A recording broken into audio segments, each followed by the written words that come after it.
43 లక్షల రూపాయల చెక్కు అందించిన ఎమ్మెల్యే భాష్యం ప్రవీణ్. టుడే టీవీ ప్రతినిధి దుగ్గి నాగేశ్వరరావు.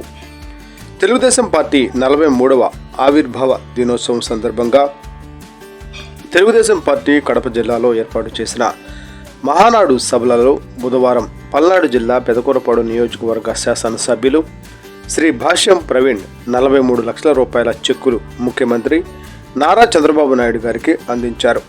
ఈ సందర్భంగా ఎమ్మెల్యే భాష్యం ప్రవీణ్ మాట్లాడుతూ, తెలుగుదేశం పార్టీ ఆవిర్భవించి 43 సంవత్సరాలు పూర్తి చేసుకున్న సందర్భంగా తాను తెలుగుదేశం పార్టీ అభివృద్ధికి 43 లక్షల రూపాయల చెక్కును రాష్ట్ర సీఎం తెలుగుదేశం పార్టీ అధినేత నారా చంద్రబాబు నాయుడు గారికి అందించినట్లు ఆయన పేర్కొన్నారు.